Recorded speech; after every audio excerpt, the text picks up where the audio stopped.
warahmatullahi wabarakatuh. Waalaikumsalam warahmatullahi wabarakatuh. Selamat sore untuk hadirin para tamu undangan. Izin saya memperkenalkan diri, saya Sulis. Akan membantu kegiatan seminar hasil orientasi pengenalan nilai dan etika pada instansi pemerintahan bagi P3K Dinas Sosial Kota Surakarta. Pada kegiatan ini akan dibagi menjadi 2 sesi. Yang pertama pemaparan, yang kedua saran, dukungan, dan pertanyaan. Nah, pada sesi paparan ini akan disampaikan oleh Adam Bagus Primoharjo, SKSOS, NIP 1994 0628 2024 211 001 dengan golongan 9, jabatan pekerja sosial ahli pertama. Dan materi yang akan disampaikan yaitu pola koordinasi lintas sektor atau porsi aktor, mengidentifikasi orang terlantar sakit tanpa identitas. Pada Mas Adam Bagus Primoharjo, dipersilahkan.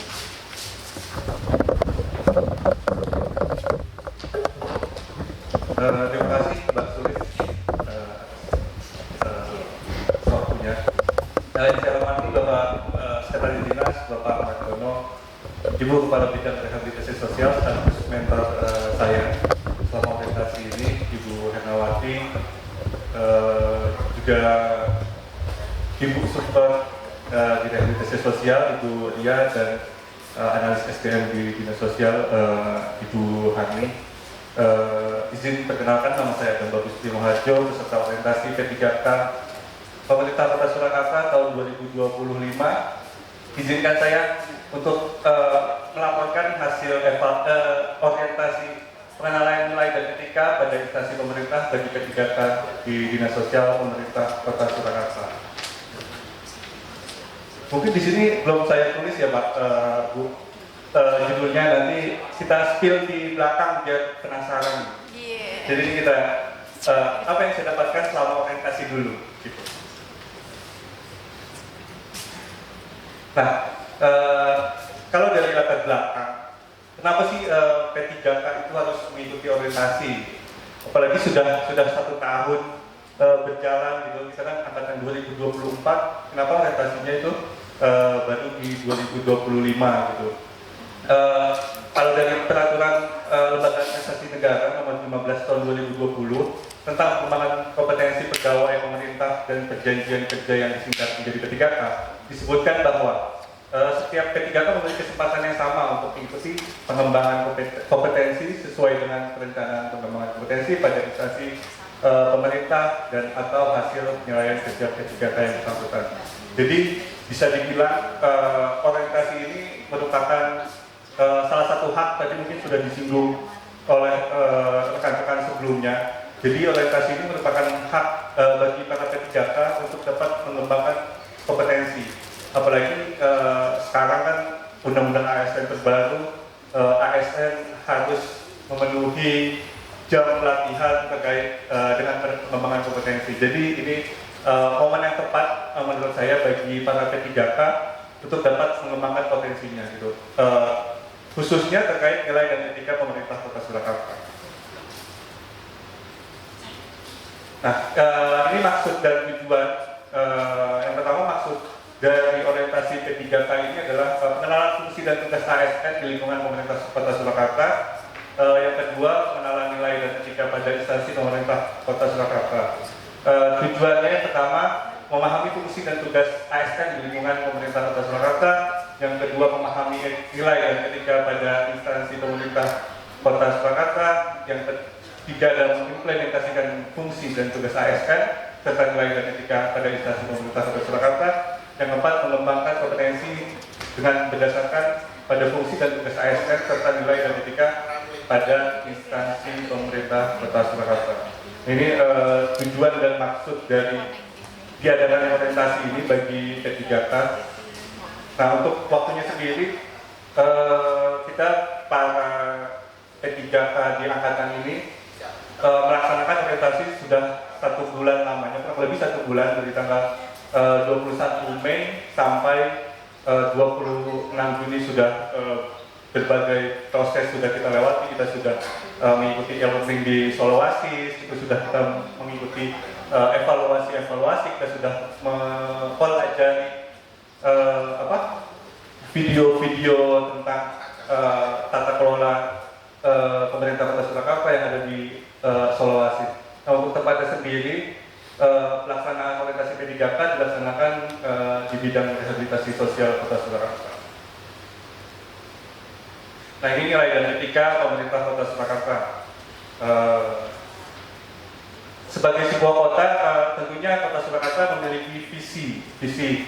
Kota Surakarta itu tercantum dalam Peraturan Daerah Kota Surakarta Nomor 6 Tahun 2021 tentang Rencana Pembangunan Jangka Menengah Daerah atau RPJMD pada tahun 2021 sampai 2026, menetapkan visi yaitu mewujudkan Surakarta sebagai kota budaya modern, tangguh, gesit, kreatif, dan sejahtera. Ini merupakan visi Kota Surakarta. Nah, tentunya dalam untuk mencapai misi tersebut ada upaya-upaya yang dilakukan pemerintah Kota Surakarta yang tercantum dalam misi Kota Surakarta. Yang pertama, meningkatkan kualitas kesehatan masyarakat yang berkelanjutan. Yang kedua, memperkuat pertumbuhan ekonomi yang adaptif dan berkelanjutan. Yang ketiga, mewujudkan tata ruang dan infrastruktur kota yang mendukung kemajuan kebudayaan dan pariwisata berkelanjutan. Yang keempat, meningkatkan kualitas dan daya saing pemuda dan masyarakat umum di bidang pendidikan, ekonomi, dan seni budaya dan olahraga. Yang kelima, mengembangkan tata kelola pemerintahan dan pelayanan publik yang gesit dan kolaboratif, berlandaskan semangat gotong royong dan kebinekaan. Yang keenam, mewujudkan kemakmuran dan kesejahteraan bersama warga kota yang keadilan dan inklusif. Ini misi keenam ini sangat erat kaitannya itu dengan dinas sosial sebagai penyelenggara kesejahteraan sosial di pemerintah Kota Surakarta. Dan yang ketujuh, mewujudkan daerah yang kondusif dan kerukunan antarumat beragama yang dalam tata kehidupan bermasyarakat yang saling menghormati. Nah, ini struktur organisasi pemerintah Kota Surakarta yang dipimpin wali kota dan wakil wali kota. Ada DPRD sebagai pengawas dan di bawahnya ada sekretariat daerah dan sekretariat DPRD. Terus di bawahnya lagi ada inspektorat, ada kecamatan, ada 7 badan dan ada 20 dinas yang ada di pemerintah Kota Surakarta. Salah satunya adalah dinas sosial. Nah, ini menurut Peraturan Wali Kota Kota Surakarta Nomor 12 Tahun 2023 tentang kedudukan susunan organisasi tugas dan fungsi serta tata kerja dinas daerah. Tadi yang dari 20 itu salah satunya kan ada dinas sosial. Dinas sosial merupakan unsur pelaksana urusan bidang sosial yang menjadi kewenangan daerah yang dipimpin oleh kepala dinas. Di bawahnya ada sekretaris dinas dan ada subbagian administrasi umum, serta di bawahnya ada 3 bidang di dinas sosial. Yang pertama ada bidang daya sos, bidang pemberdayaan sosial, kepahlawanan dan penanganan bencana. Yang kedua ada bidang rehabilitasi sosial, di mana tempat kami sebagai P3K tempatkan gitu. Yang ketiga ada bidang penanganan fakir miskin dan jaminan sosial. Nah, seperti yang tadi saya bilang, saya mungkin dan Mas Mumun dan Mbak Sulis ditempatkannya di bidang rehabilitasi sosial ini. Apa sih bidang rehabilitasi sosial itu? Nah, ini dia bidang rehabilitasi sosial mempunyai tugas menyelenggarakan kebijakan daerah terkait penyandang disabilitas terlantar, anak terlantar, lanjut usia terlantar, serta gelandangan pengemis dan rehabilitasi sosial penyandang masalah kesejahteraan sosial atau PMKS lainnya bukan korban HIV/AIDS dan nafsa di luar panti sosial, serta penanganan warga negara migran korban tindak kekerasan. Nah, jadi bidang rehabilitasi sosial ini merupakan tugas-tugas yang diemban oleh bidang rehabilitasi sosial, banyak menangani tentang ketelantaran. Tadi Mas Mumun di awal sudah menyinggung tentang bagaimana orang terlantar bisa diterima kembali di keluarganya. Terus Mbak Sulis juga menyinggung tentang orang terlantar yang kehabisan bekal gitu. Jadi bidang rehabilitasi sosial ini erat hubungannya dalam penanganan orang terlantar, apalagi mungkin saya sendiri yang ditempatkannya di rumah singgah gitu, itu sudah makanan sehari-hari mungkin bertemu dengan orang-orang terlantar, ada aja pokoknya masalah-masalah yang datang, baik itu kiriman dari Satpol PP, dari kepolisian, dari terminal, dari linmas, dari wilayah, itu masalah ketelantaran pasti ada gitu setiap hari. Kita mau lanjut atau?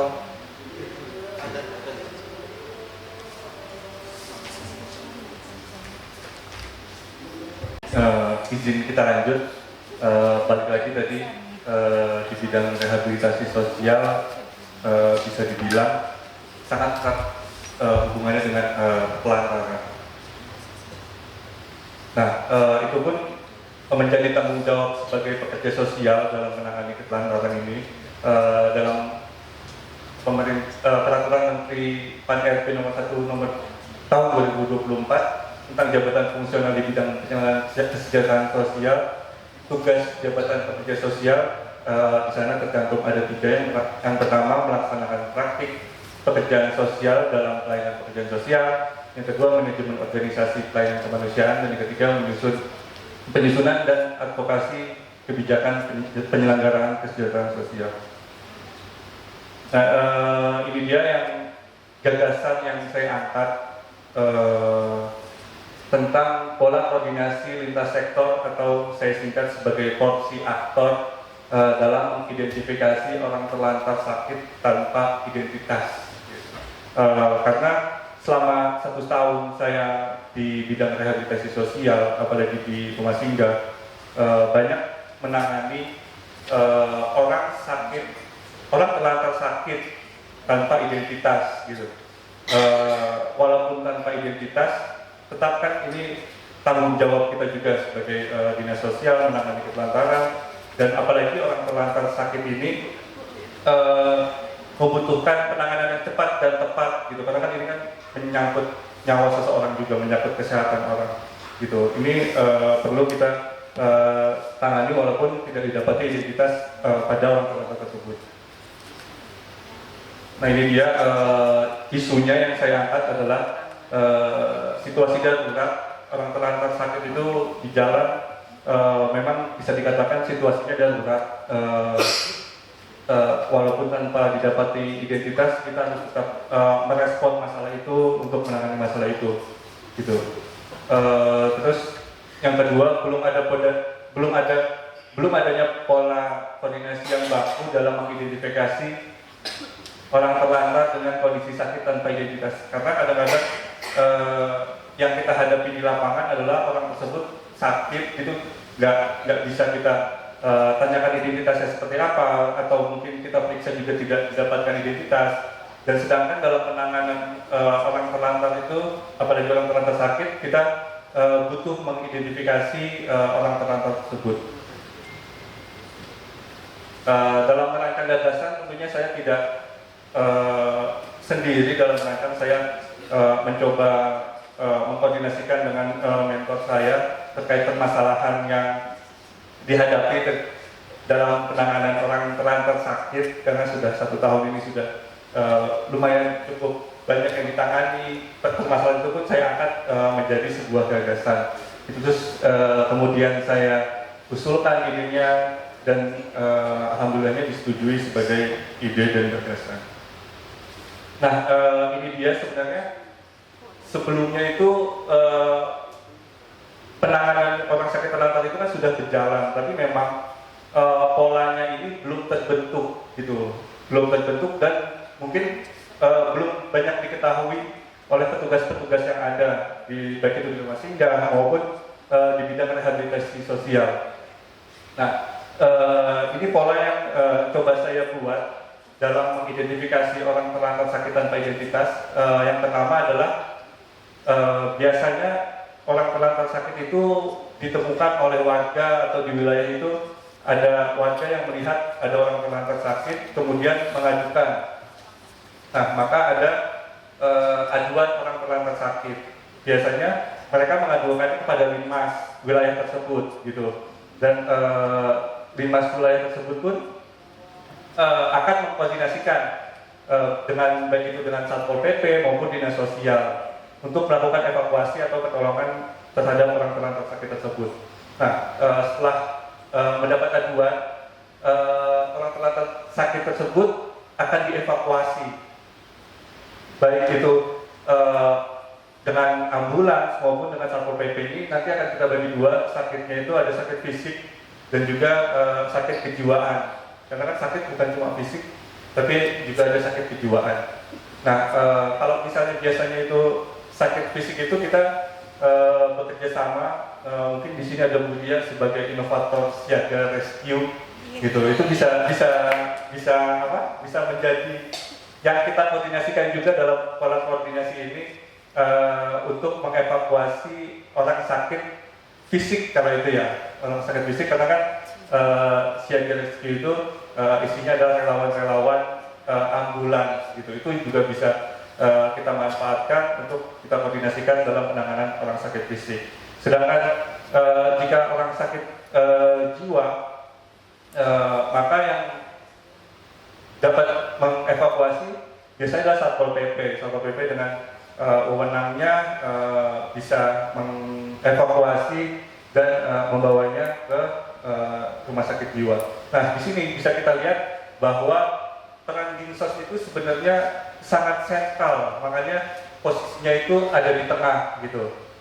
Nah, jadi saat melakukan evakuasi itu biasanya Satpol PP maupun relawan itu berkoordinasi dengan Dinas Sosial, melaporkan bahwa oh ini ada orang sakit terlantar gitu, sakit jiwa maupun sakit fisik. Nah, dari Dinas Sosial, khususnya dari Rumah Singgah Gajah Mada itu biasanya kita coba mengidentifikasi, minta kronologinya seperti apa, ditemukannya seperti apa gitu, dan minta untuk dievakuasi untuk dibawa ke rumah sakit. Nah, saat dilakukan evakuasi ini dari Dinas Sosial, tugasnya adalah kita berkoordinasi juga dengan rumah sakit. Kita langsung meluncur ke rumah sakit untuk mengkoordinasikan orang terlantar sakit ini ke rumah sakit untuk bisa didaftarkan dulu lah, bisa dibilang seperti itu, walaupun tanpa identitas. Karena yang dapat mendaftarkan orang tanpa identitas biasanya Dinas Sosial yang bisa bertanggung jawab atas itu. Gitu, karena kan ini masalah ketelantaran. Gitu.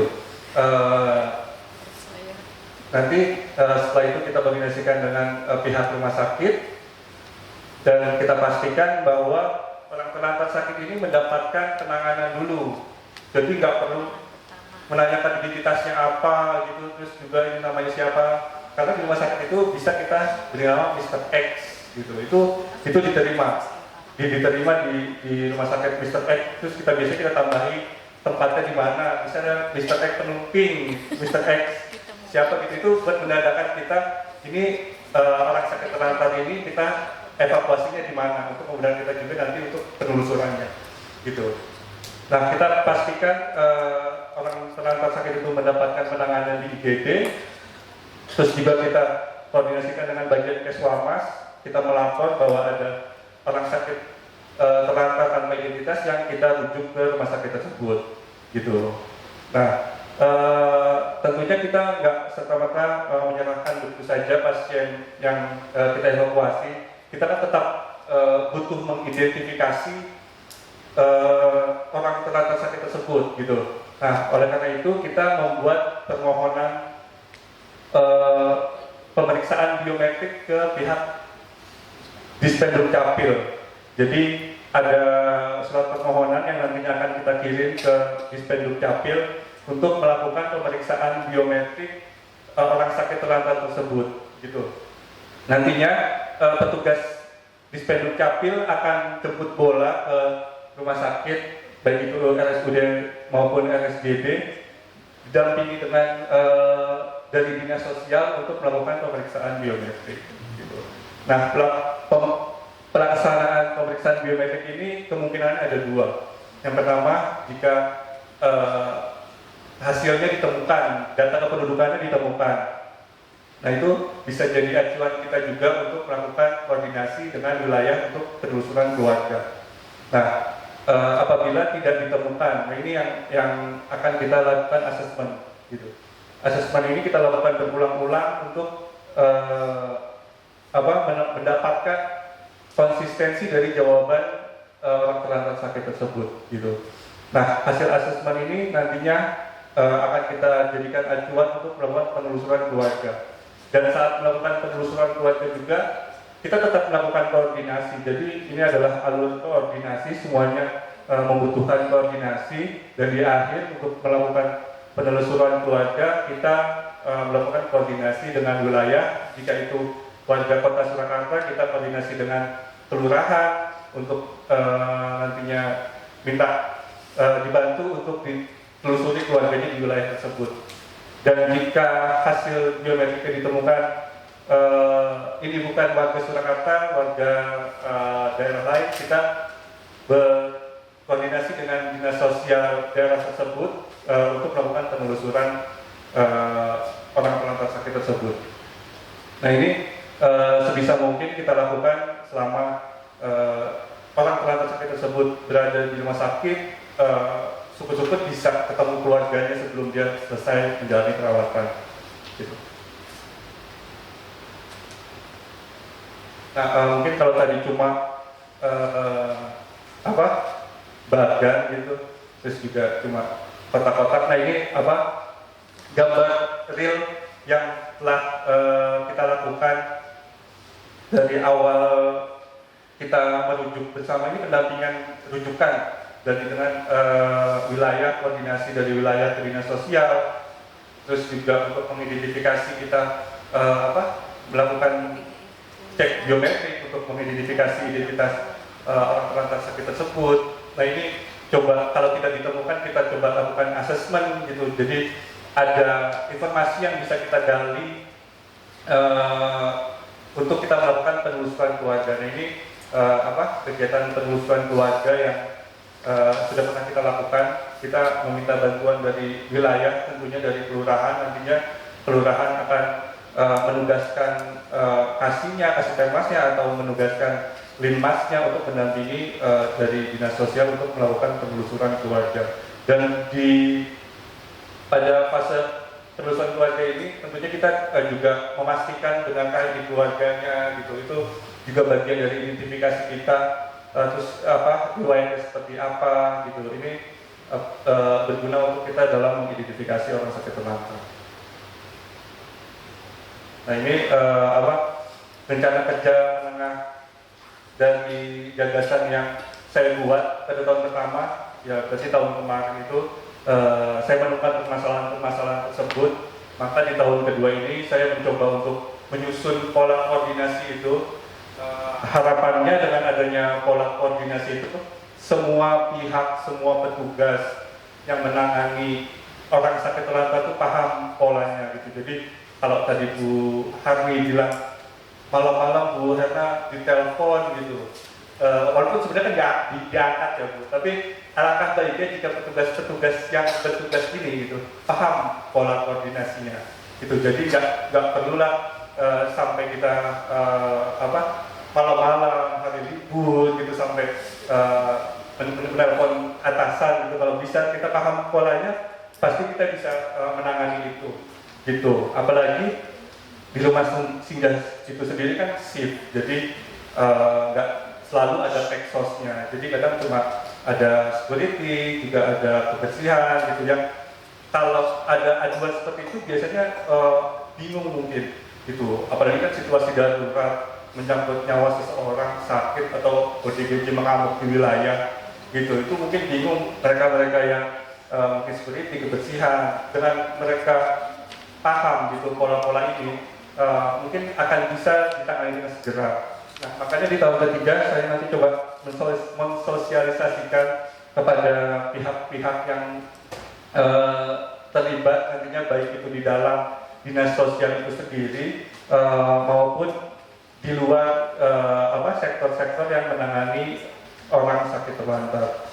Nah, yang tahun keempat saya akan monitoring pola ini apakah berjalan dengan baik atau ada kiranya sektor-sektor lain yang perlu dilibatkan, mungkin seperti dinas kesehatan, dalam hal ini dinas kesehatan kota, karena di wilayah itu kan pasti kan ada puskesmas yang bisa merespons jika ada orang sakit terlantar dan setiap puskesmas kan pasti punya ambulans gitu untuk merespon orang sakit terlantar untuk dibawa ke rumah sakit. Dan di tahun kelima nanti coba saya evaluasi apakah pola ini berjalan dengan baik atau tidak. Nah, ini dia kesimpulan saya, lantaran merupakan permasalahan sosial daerah, tentunya daerah manapun pasti ada orang terlantar gitu. Orang terlantar pun menurut saya ingin memperhatikan kesehatan diri, makanya banyak kejadian-kejadian orang terlantar itu sakit gitu di jalan. Nah, orang terlantar yang sakit itu pun membutuhkan penanganan yang cepat dan tepat, walau tidak didapati identitas. Jadi walaupun nggak ada identitas, tetap harus mendapat penanganan yang cepat dan tepat. Itu dinas sosial juga tidak bekerja sendiri dalam penanganan orang sakit terlantar. Dinas sosial bukan Superman, gitu. Dinas sosial juga butuh koordinasi lintas sektor, makanya ada koordinasi lintas sektor atau porsi aktor. Nah ini sarannya dalam melaksanakan gagasan itu tentunya butuh adanya saran dari Bapak Ibu sektor-sektor yang terlibat yang berkaitan dengan ketelantaran di Kota Surakarta demi mewujudkan tadi itu misi Kota Surakarta untuk kemakmuran dan kesejahteraan bagi warga Kota Surakarta. Mungkin itu aja Bapak Ibu yang saya sampaikan dari hasil orientasi saya. Kurang lebihnya mohon maaf, mungkin jika ada yang ingin menambahkan silakan.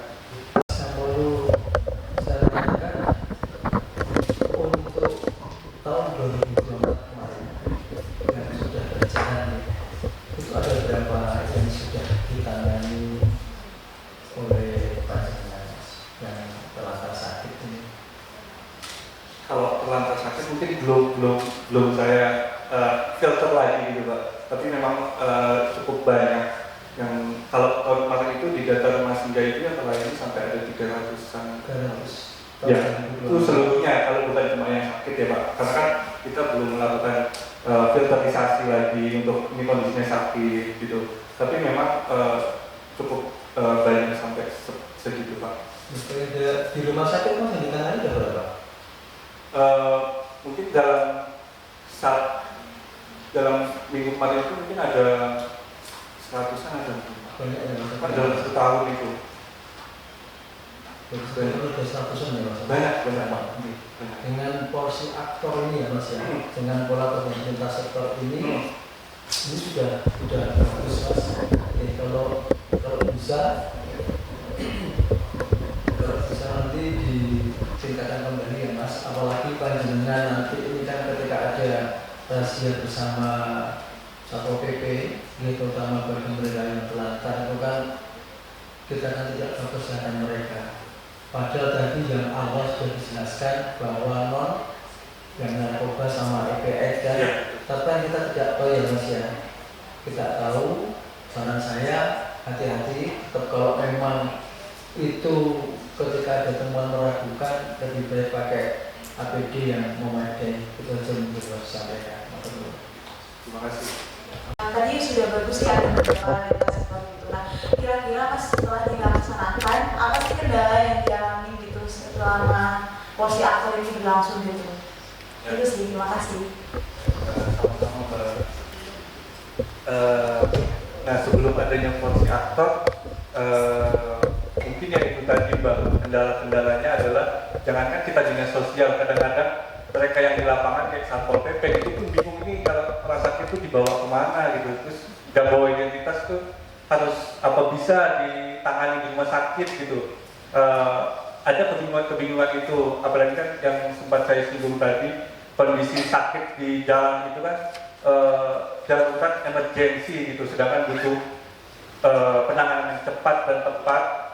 Dan kalau dalam penanganan itu masih bingung polanya kan nyawa menjadi taruhannya gitu. Nah dengan adanya pola ini kan diharapkan semua sektor, semua petugas dari sektor itu paham gitu pola-pola dalam penanganan orang sakit terlantar itu. Nah mungkin kalau kendalanya sendiri adalah mungkin kalau saya boleh cerita yang pernah ditangani gitu ya Mbak ya.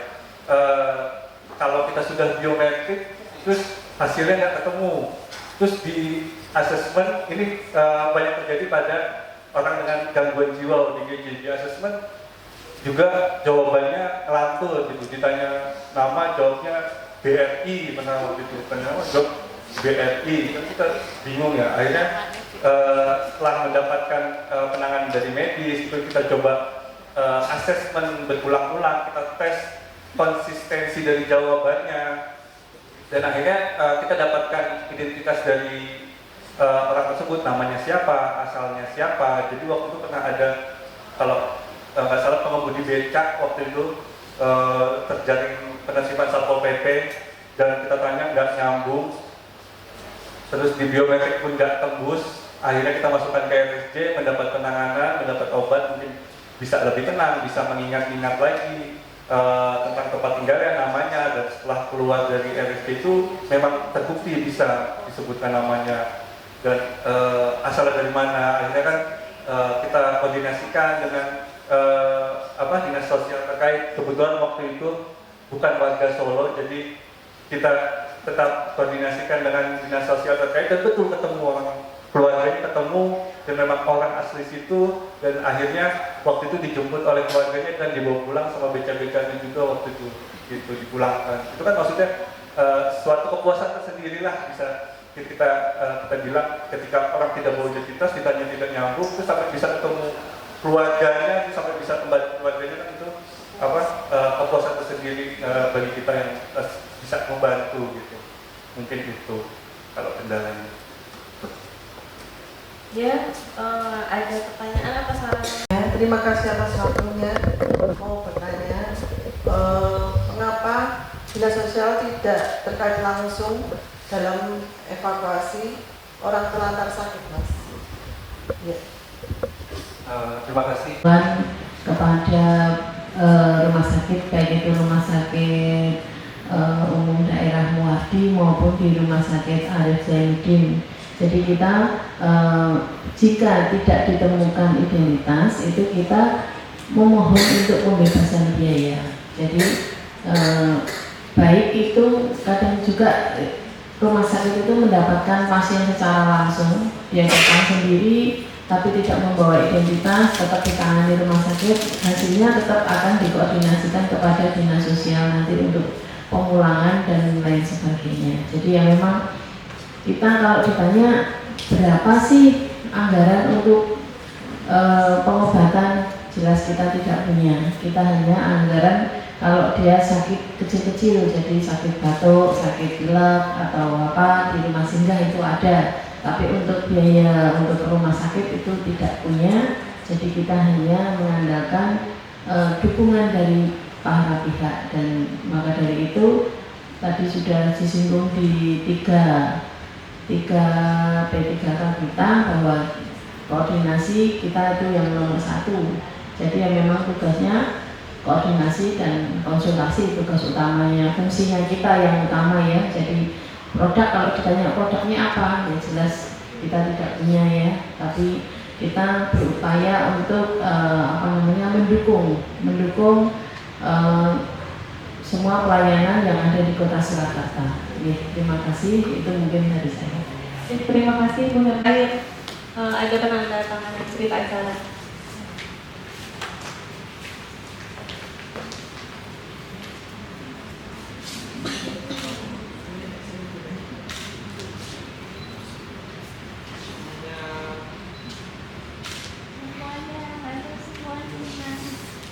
Jadi siapa?